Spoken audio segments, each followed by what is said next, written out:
Welcome back to VL Speaks with You. This is episode 10 and also the last day of Earth Month. Last episode, I went through quite a few things about how much waste we produce and what are we doing with our lives in relationship to the planet. So I hope you took it to heart and maybe revisited some things and looked in your closet and looked at what you're doing, what you're buying, and why you're buying. And I'm just going to go a little bit deeper into that in this episode. But don't go anywhere because this episode is about one of my favorite topics, and that is skincare. Yes. Gonna go into it. We're gonna do a little bit of a deep dive here. One of my favorite things to do. So please hang out. It's not that long and it's not that much time. And I've been told that people really like the shorts because I'm not talking for more than a minute at a time. So there will be shorts to this episode as well. And I know that people's attention spans are getting shorter and shorter and shorter, but we need to shift that and shift that and shift that so we can change the grooves in our brain and become more expansive and more aware. Yeah, it might sound a little foo-foo, whatever, but let me tell you something. Your brain and your mind, most important tools you've got. So sharpen that. Sharpen those tools. All right, let's get into this again. Huge industry, and it's growing. Worldwide, revenue-wise, $100 billion worldwide in 2022. In the United States, in the US, $18 billion. In the natural cosmetic division, $1.6 billion and growing. And it's not only growing, I mean, let's face it, women, everything is designed to shop for women. Men's departments are very, very small. You go into even the most shishi lala department store, and 90% of that store is geared towards women. However, in the skincare industry, in the cosmetic industry, it is growing also for males. I've seen it on websites. They've even got like special grooming products for mustaches and beards, and I smile because I like beards, not for myself, but on a man. A nice beard is a beautiful thing to look at. So it's growing. It's huge. And what's even more amazing is that it's not regulated by the FDA. Fun fact. The last law that was passed for the FDA to regulate the cosmetic industry in the 1930s was 1938. And the only thing there's a provision in there about coal and tar for hair products. I don't know what they were doing back then, but I don't think we're doing that now, which is good. But that's it. They don't pre-approve anything that goes out to market. They're persnickety about adulterating things and misbranding. And probably the only reason that they would really start to look at anything or investigate is if lots of consumers came forward to say, hey, there's something weird going on here with this product line and it needs to be addressed. Most people just sue the company. They don't go to the FDA. So there's that. But having said that, that means that there's a lot going on in the skincare industry that people need to navigate through, right? I mean, it encompasses everything. It's your shampoo, your conditioners, your hair dyes, your toiletries, your toothpaste, which is included in toiletries, nail polish. None of this goes through pre-market approval. Now, there are more products that are coming out and saying we're safer. Here's why, which is great.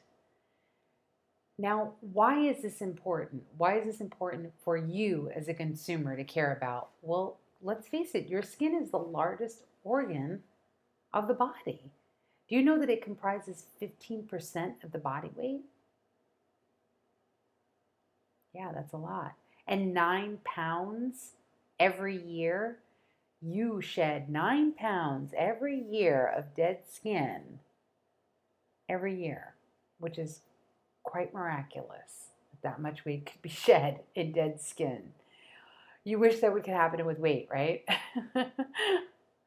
Also, another fun fact, about 1 billion tons of the world's atmosphere, the dust, is comprised of humans' dead skin.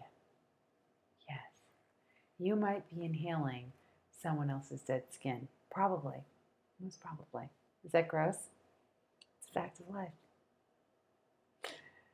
Now, the skin itself, do you know that 21 square feet, that's the amount of skin that the average human being has? Of course, if you're taller or a larger person, you have more square footage. And that's pretty cool, I think, that we have so much. And about 11 miles of large blood vessels running around the body, and 3 layers of skin. So the first layer is the epidermis, and that's considered dead skin. Yes, this shininess is dead. And on the skin lives something called microflora. Yeah, bacteria, basically. I'm not going to give you all the names of it because then you'll go into a deep dive of that. And you can go, and it's all on Google right there for you. It's also called skin microbiota or skin microbiome.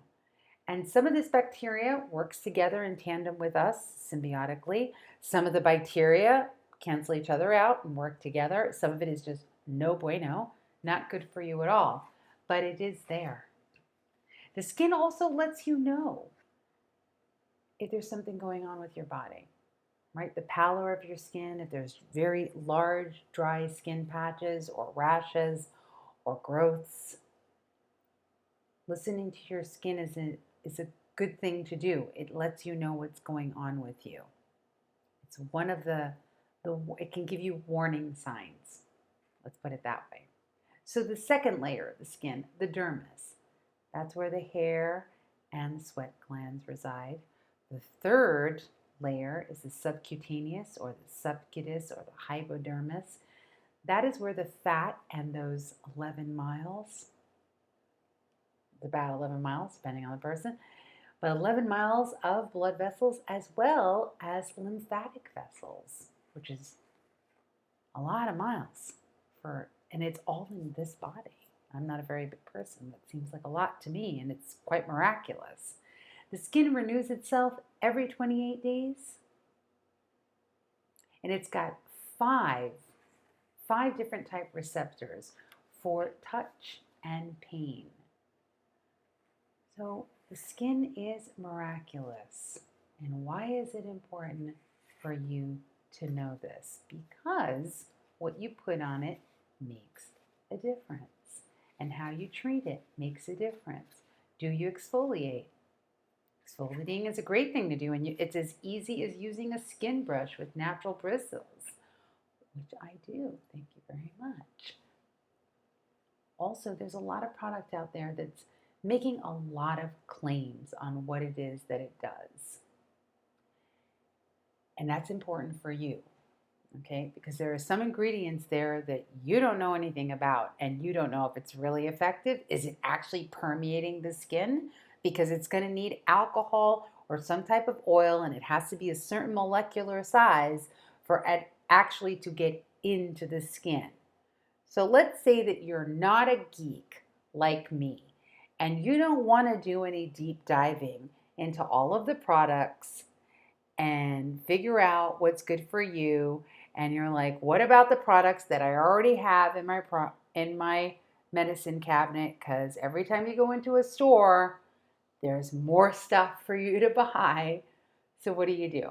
Well, let me just preface this by saying I am not being compensated for this at all. But it's a resource that I've been using for a long time, and I still do.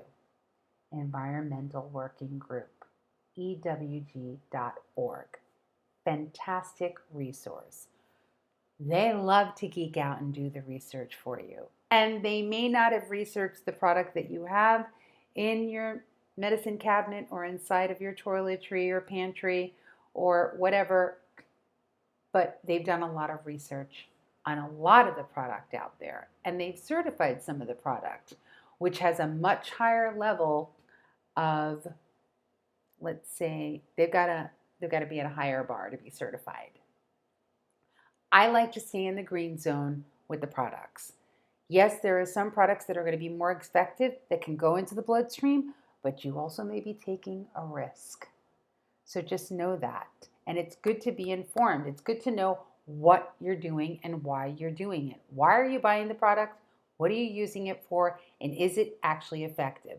There are some products that have a lot of fillers in it. So on the surface, everything may look fine, but when you really look underneath and wash your skin, you're like, nothing looks different, which means that you're washing off product and it's going into maybe an aquifer, maybe a plant, a treatment plant, or it's just going right into the groundwater and out into streams and rivers into the ocean, which is affecting much smaller, helpless animals like amphibians and affecting their endocrine system. I mean, I started using EWG years ago. I had mentioned in episode 1 that I had an endocrine imbalance.